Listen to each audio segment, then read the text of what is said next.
Hello guys, വീടെന്ന് എല്ലാവരും skip ചെയ്യാതെ കാണണേ. ഇന്ന് പറഞ്ഞു തരാൻ പോകുന്നത് ബ്ലഡ് ഗ്രൂപ്പിനെ പറ്റിയാണ്.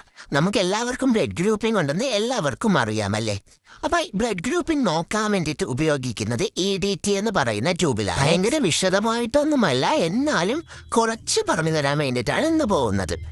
ഈ 3 റിയേജന്റ് വെച്ചിട്ടാണ് നമ്മൾ ബ്ലഡ് ഗ്രൂപ്പിംഗ് നോക്കാൻ പോകുന്നത്. Anti A, anti B, anti D എന്ന് പറയുന്നത്. ഈ ആന്റി ഡി ആണ് RH പോസിറ്റീവ് ആണോ നെഗറ്റീവ് ആണോ എന്ന് അറിയുന്നത്.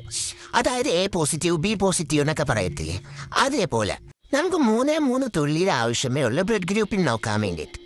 3 തുള്ളി ഇങ്ങനെ സ്ലൈഡ് എടുത്ത് വെച്ചിട്ട് ആന്റി എ ഒന്നിലും, ആന്റി ബി രണ്ടാമത്തേലും, ആന്റി ഡി മൂന്നാമത്തേലും ഒഴിക്കണം. എന്നിട്ട് ഇങ്ങനെ നന്നായിട്ടത് മിക്സ് ചെയ്യണം. മിക്സ് ചെയ്യുമ്പം നമ്മൾ ബ്ലഡും റിയേജന്റും തമ്മിൽ നന്നായിട്ട് മിക്സ് ചെയ്യണം, എന്നാലേ അത് വർക്കാൻ പറ്റുള്ളൂ. ഇതിൽ ശ്രദ്ധിക്കേണ്ട കാര്യമെന്ന് വെച്ചാൽ ഓരോന്ന് മിക്സ് ചെയ്യാനും ഓരോ ടിപ്പ് വേണം ഉപയോഗിക്കാൻ വേണ്ടിയിട്ട്. ഇതിൽ ആദ്യത്തെ ആ ബ്ലഡ് നമ്മൾ മിക്സ് ചെയ്തതിൽ ഒരുമാതിരി പൂരിൻ്റെ ഇളവുന്നത് പോലെ കണ്ടില്ലേ, അതിനെയാണ് അഗ്ലൂട്ടിനേഷൻ എന്ന് പറയുന്നത്. ഇത് അഗ്ലൂട്ടിനേഷൻ ഉണ്ട്, ഇതിൽ അഗ്ലൂട്ടിനേഷൻ ഇല്ല. മൂന്നാമത്തേലും അഗ്ലൂട്ടിനേഷൻ ഉണ്ട്. അപ്പൊ ഇതിപ്പോ A പോസിറ്റീവ് ആണ്. അപ്പൊ A പോസിറ്റീവ് ഉള്ളവർ കമന്റ് ചെയ്യണേ. ബൈ.